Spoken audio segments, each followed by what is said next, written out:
মাছৰ আঞ্জা তিলেৰে খাইনে বাৰু? আজি মই এটা সৰু ৰেচিপি লৈ আহিছোঁ। দৰ্শকসকল, মই মামনে আকৌ এবাৰ মোৰ চেনেললৈ আপোনালোকক স্বাগতম জনাইছোঁ।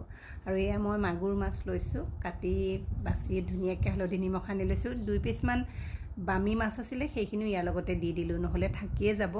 আৰু এয়া হৈছে তিল, ক'লা তিল 3 চামুচমান মই আগতীয়াকৈ তিয়াই ৰাখিছিলোঁ, কোমল হৈছে ইতিমধ্যে। এইখিনি এতিয়া পেষ্ট বনাই ল'ব লাগিব।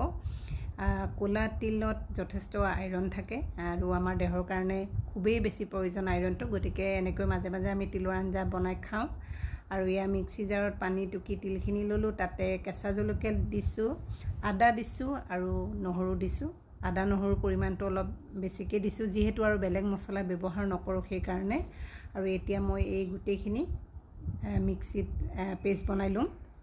আৰু ইয়াত দেখিছে এনেধৰণৰ পেষ্ট বনাই ল'লোঁ। আৰু অলপ যিহেতু গোটা হৈ আছে, গতিকে মই অকণমান পানী দি এইখিনি অলপ পনীয়া কৰি লৈছোঁ, যাতে উলিয়াবলৈ সুবিধা হয়। এয়া ৰেডি কৰি ৰাখিছোঁ। এয়া কেৰাহীটো গেছত উঠাই দিলোঁ আৰু দি এতিয়া মাছকেইপিচ ভাজি ল'ম। বহুত বেছি কাঢ়াকৈ নাভাজোঁ, বহুত বেছি মাছটো কাঢ়াকৈ ভাজিলে তাৰ গুণাগুণটো কমি যায়, সেইকাৰণে। আৰু মাছখিনি ভজা হৈ গ'ল মোৰ। আৰু সেই তেলতে এতিয়া মই সৰু সৰুকৈ কাটি লৈছিলোঁ এটা পিঁয়াজখিনি দিলোঁ, দি পেলাই অকণমান সময় এনেকৈ ৰঙচুৱাকৈ ভাজি ল'ম। এইখিনি সকলোৱে জানেই আৰু যিমান পাৰি চমুকৈ দেখাবলৈ চেষ্টা কৰিছোঁ। আৰু এতিয়া মই ইয়াতে 2 খিলা তেজপাত দিলোঁ। আদা নহৰু যিহেতু মই তিলৰ লগত দিছোঁৱে, গতিকে ইয়াত আৰু সেইখিনি এড নকৰোঁ। ইয়াতে মই অকণমান হালধি পাউডাৰ দিম। হালধিটো যদি দিয়া হয় তেতিয়াহ'লে তিলৰ আঞ্জাখনৰ ৰংটো বৰ ধুনীয়া হয়, এটা সেউজীয়া ধৰণৰ কালাৰ আহে, সেইকাৰণে।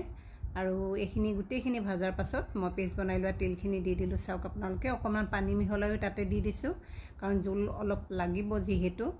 আৰু আপোনালোকে সেয়া নিজৰ জোখ অনুসৰি দিব, কিমানখিনি পানী দিয়ে। বেছি গোটা কৰি তিলৰ আঞ্জা খায়ো ভাল নালাগে, অলপ পাতল হ'লেই ভাল লাগে। মই মোৰ কথা কৈছোঁ, গতিকে এনেকৈ আপোনালোকে বনাব, নিজৰ পচন্দ অনুসৰি পানীটো দিব। আৰু সোৱাদ অনুসৰি নিমখ দিলোঁ, আৰু নিমখ দি অকণমান লৰাই দিছোঁ। আৰু দি পেলাই এইখিনি উতলিবলৈ দিম। উতলাৰ পাছত ভাজি থোৱা মাছখিনি দি দিম।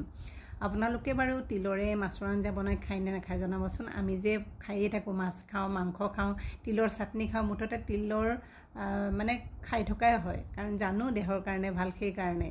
আৰু এয়া দেখিছে মাছ কেইপিচ দি দিলোঁ, আৰু দি অলপ সময় উতলাম, যাতে তিলতে মাছখিনি ধুনীয়াকৈ সিজি যায় আৰু মাছৰ ৰসটোত সেই জোলখিনিৰ লগত মিলি যায়। অকণমান সময় এনেকৈ উতলিবলৈ দিব লাগিব। আৰু চাওক, এনেকুৱা ধৰণৰ হওঁতে মই ৰাখি দিম, বেছি গোটা নকৰোঁ।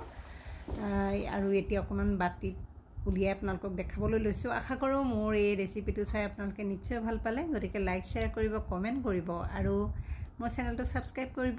এনেধৰণৰ ৰেচিপিলৈ মই আকৌ আহিম। ধন্যবাদ।